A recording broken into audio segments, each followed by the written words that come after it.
It's all gone. My hair's all gone. Whatever. Look at make better.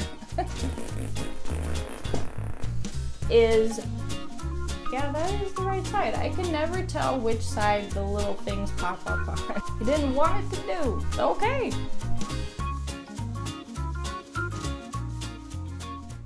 Hey guys, it's Manda the CMA here again. If you're a returning viewer, welcome back. If you are new to my channel, I talk about anything and everything medical assisting and beyond. Today we are doing a prelude to building a resume. So before you make your resume, you probably want to have a couple things that would be beneficial for you to put on it.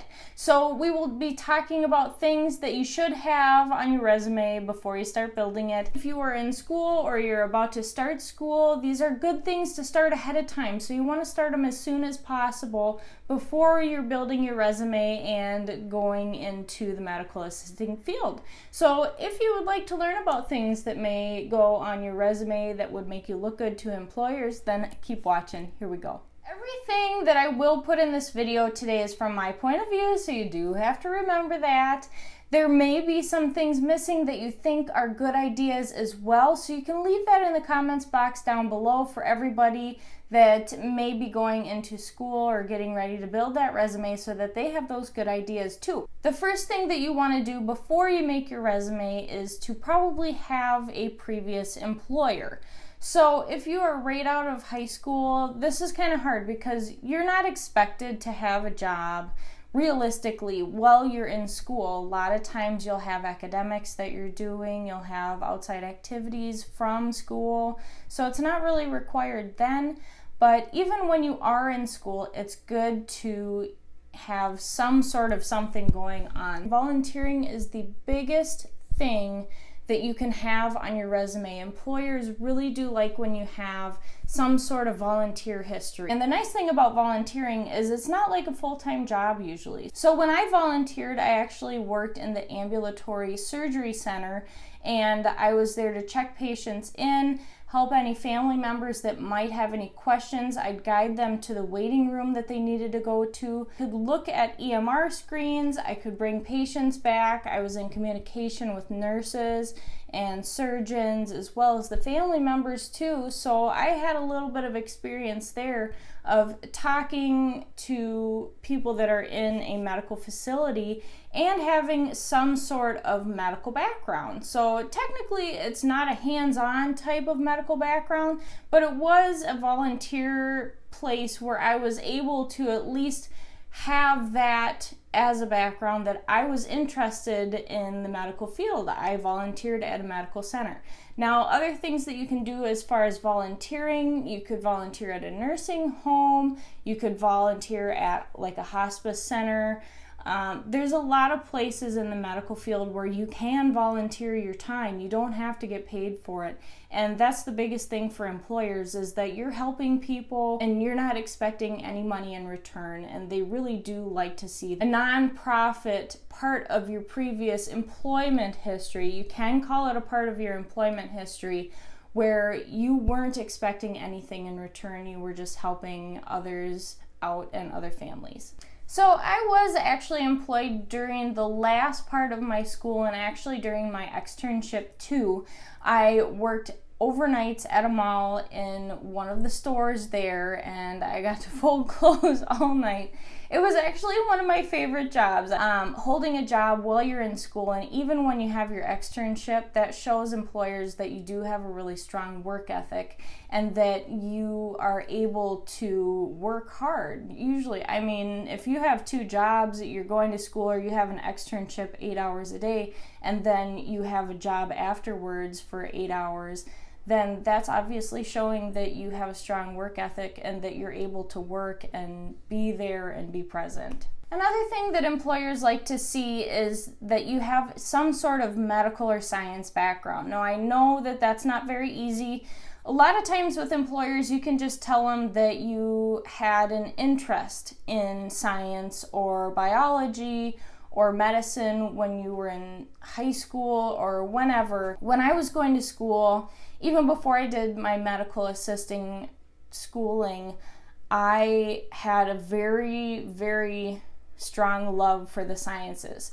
Not chemistry, though. I did not like chemistry, and I was really bad at it. But other than chemistry, it was okay. I actually explained that to employers, that I knew I wanted to do something with science and something with medicine, but I wasn't exactly sure what I wanted to do, and they actually enjoy that. They see that you weren't in it for the money. That's the biggest thing with employers. They want to see that you weren't in for certain things for the money. Of course, this is another big thing, and I just did a video.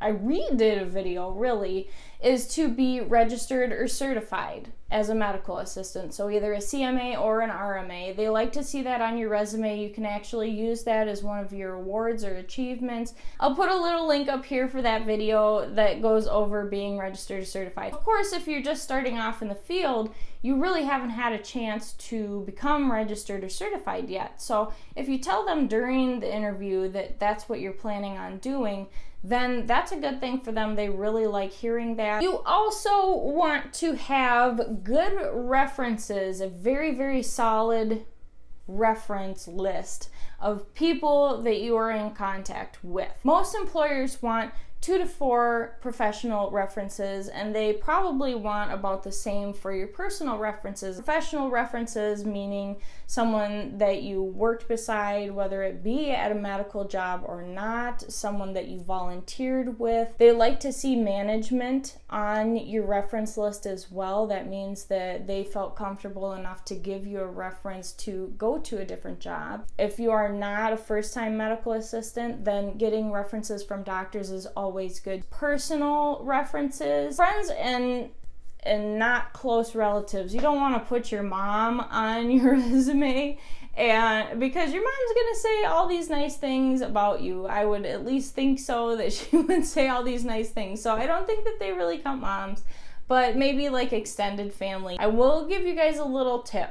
So what I did when I was building my resume is that I actually got a reference from my soon-to-be mother-in-law. She actually has her doctorate in nursing. She's a geriatric nurse practitioner. She's got master's in nursing, still an RN. So she has a lot of credentials behind her name, and that's kind of nice for employers to see. And it was really nice for me because I could get away with that because I wasn't related to her yet. Just having reliable resources. The best place to find references is actually at your school, so at your college. If you've got your teachers, classmates, those were my biggest ones. Just trade numbers. Say, hey, I'll be your reference if you'll be mine, and usually the trade-off works pretty well. So when I was in school, I actually had academic excellence every single time that we did a class. I'm not trying to toot my own horn. I did also bring those up at my first interview that I ever had, and it really makes employers more interested in you because you had a 4.0, and that's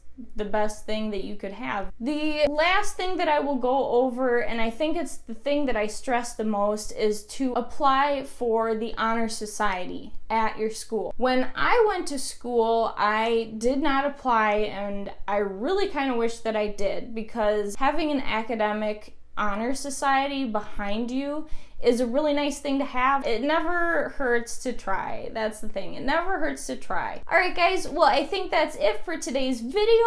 I hope you learned some stuff today. Hope you enjoyed it. Leave any comments down below that you may have or questions. I am still waiting for a whole bunch of motivational quotes to flood my comment section so that I can make a motivational video for you guys. One of my next videos that I'm also going to have is the husband tag. Now my husband decided that he didn't want to do it today. I ordered a microphone for him. I got everything set up. I just have to get him to sit down in front of the camera and talk about medical assisting with me. So if you guys are also interested in seeing the husband tag, make sure that you leave that in the comments down below, and I will catch you guys later. Thanks guys.